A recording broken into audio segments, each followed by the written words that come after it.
Okay, I want to explain a couple of quick things here about the O-Coast. I have a tap tempo function up here, and if I tap slowly, you'll notice that my clock signal, which you can see activated at this yellow LED, moving slowly. Tap it quickly, clock will speed up. You'll also notice that this green light is flashing with various amounts of intensity. That is a random voltage generator, and it's triggered by the clock. Now let's plug that in to our scope. And we're going to look at the blue trace now, and you can see what's going on with that the amount of steady DC voltage is going up. Now again, we're at 2 volts per block. So the middle line is 0 volts, and it's going up to about a maximum of 5 volts. So it's choosing a random value between 0 and 5 volts, and that's triggered by the clock. If I slow the clock down, we get a steady voltage that changes much less frequently.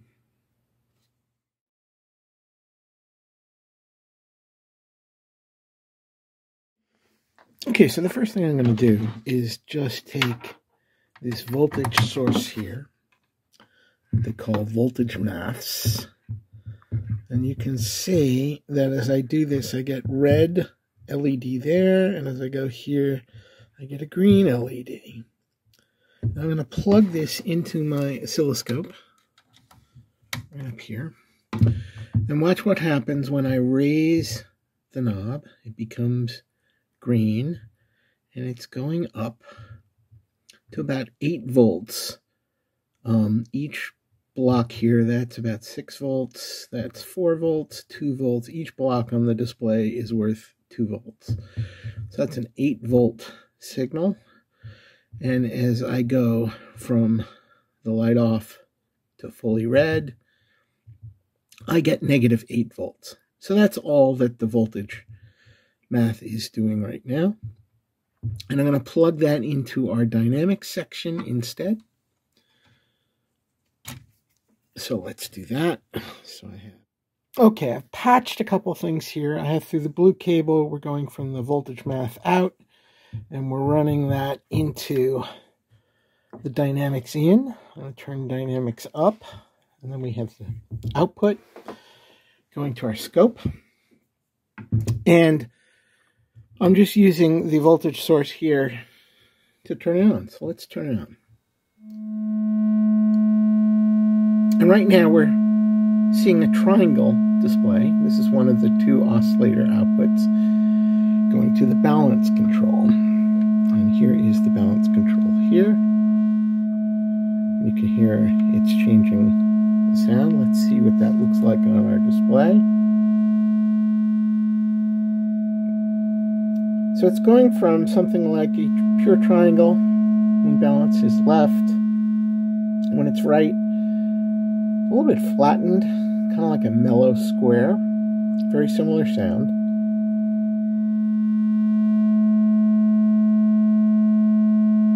And that's that. Now I've set up my scope to work with audio signals, AC, and I've changed the scale, so now we're looking at 1 volt per division, and we have what looks to be about a 4 volt peak-to-peak signal. In other words, from -2 to +2 on the display.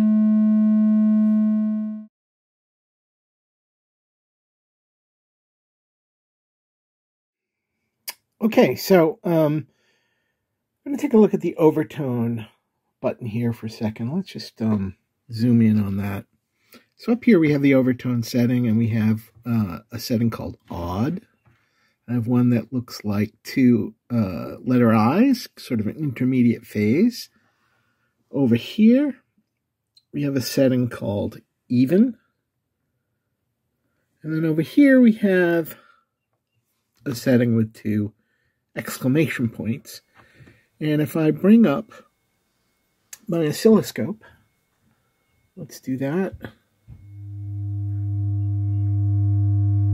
So that is what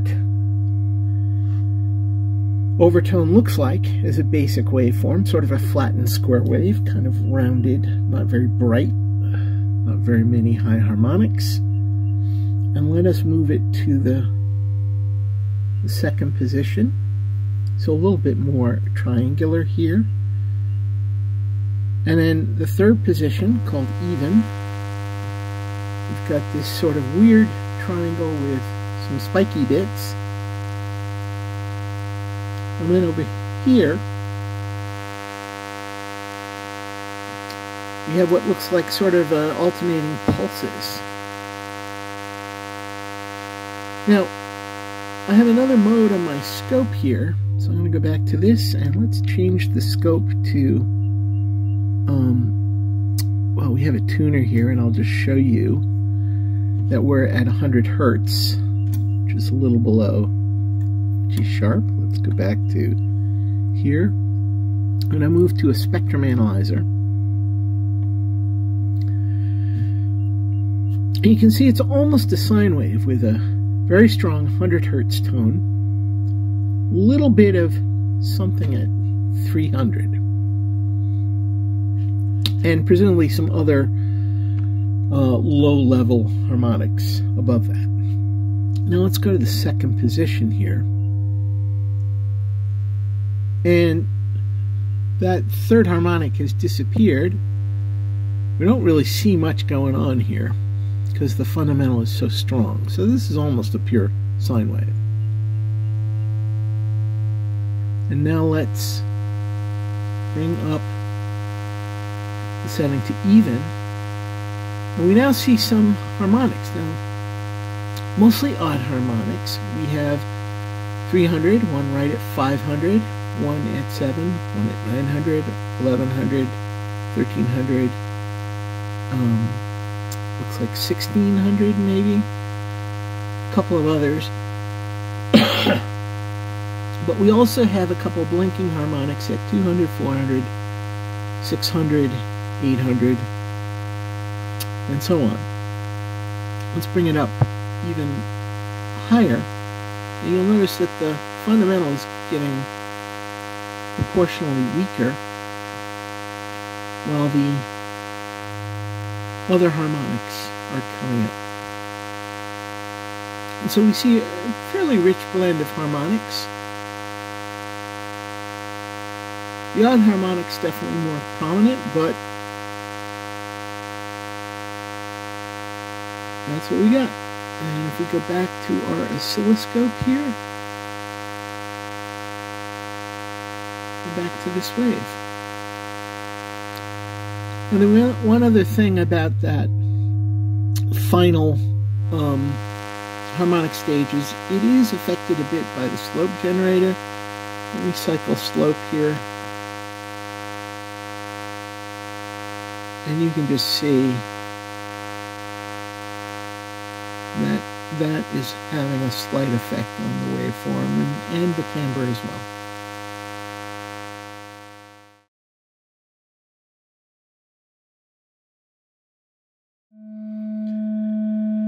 And now I'm going to increase the multiply.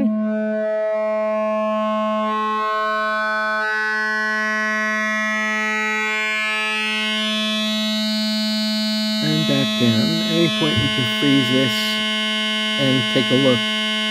So clearly it's doing some wave folding.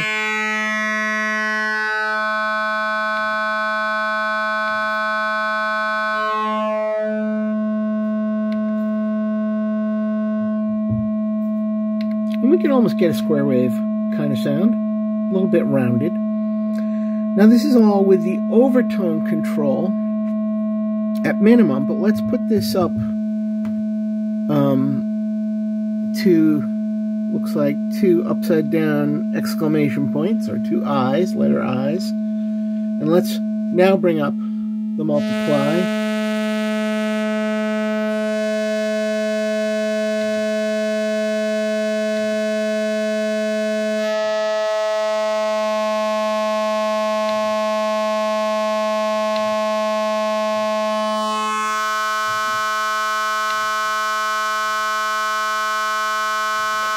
And while it's keeping the same basic fundamental frequency, it's clearly adding higher harmonics.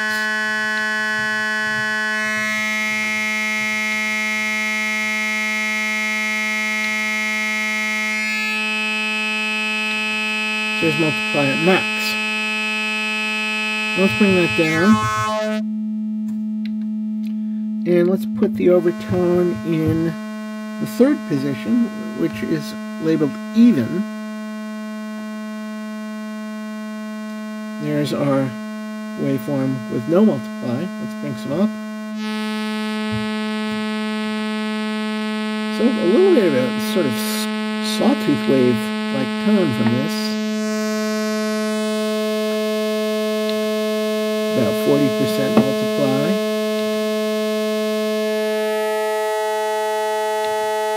That's about 70%.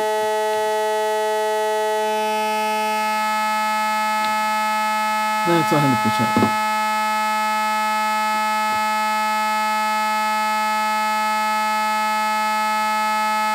Now finally, we'll bring multiply down one more time. And I'm going to bring this control over to what looks like 2 exclamation points. So maximum overtone. Let's bring up multiply.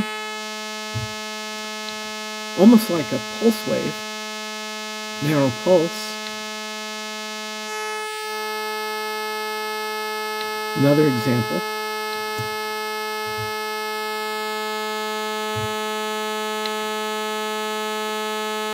Another example. So, the multiply control doesn't do a ton at this maximum setting of overtone.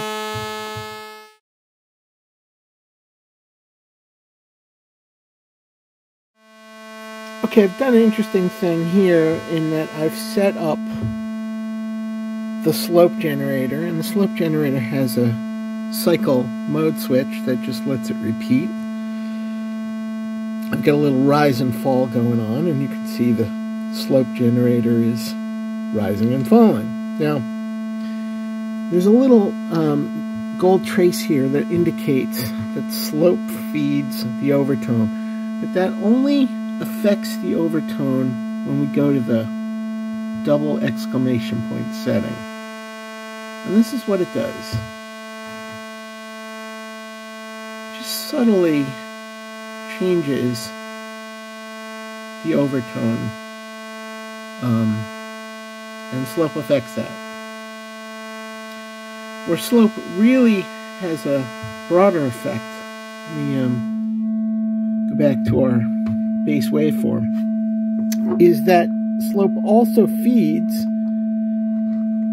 the output of slope here, feeds through this gold trace the input of morph, and that's controlled by this attenuverter. So let's bring that up, and you can see slope is having quite a bit of an effect on the amount of multiply.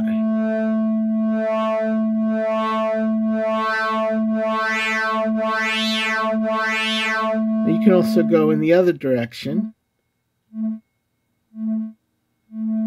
which, because multiply is all the way down, is not having a huge effect. Well, let's bring up multiply to, say, this setting, and let's bring it up to the attenuverter. Let's bring it down.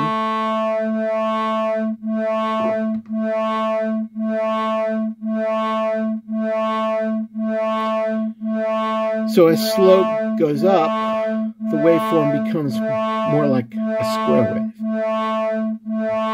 Let's try a higher setting.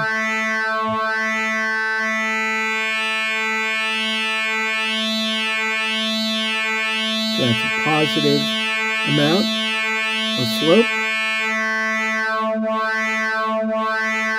Negative amount.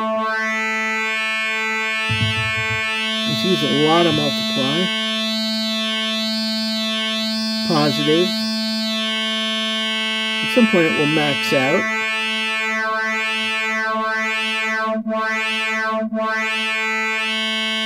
then let's go with maximum amount. Now adding more, having very little effect, but subtracting slope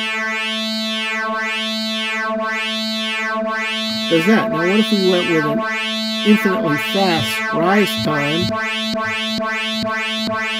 Let's slow down and fall a little bit. Let's set multiply in the middle.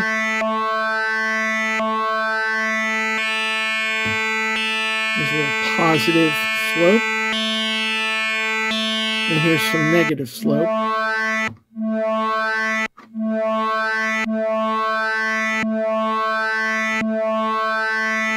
Kind of interesting. You can be pretty subtle with this. Now let's set our rise and fall times to immediate, kind of intermediate value. It's almost like a pulse width modulation.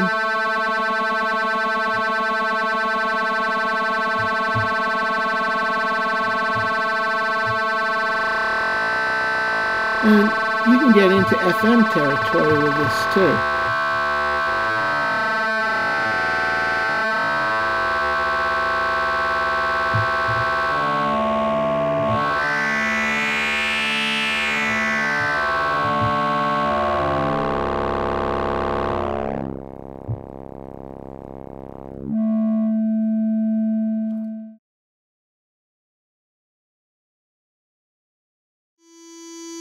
Okay, one other quick thing that I want to show you is about the dynamics section. So we have our dynamics here, and you can hear that it's making the sound louder and softer. We can control that also from the voltage maths.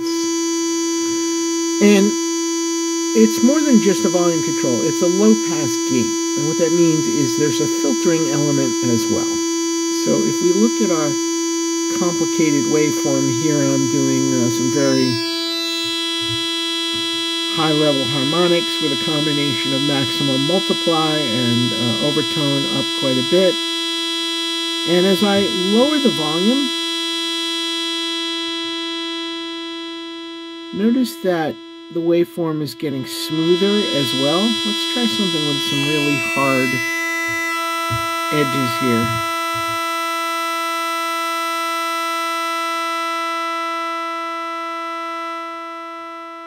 So we're not only changing the volume, but we're changing the brightness of the signal as well.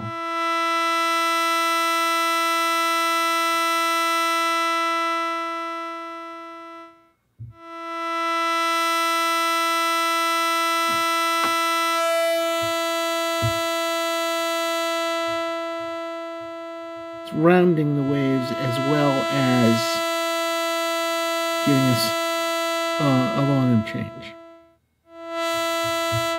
Wah! A little bit of that filtering action in there as well.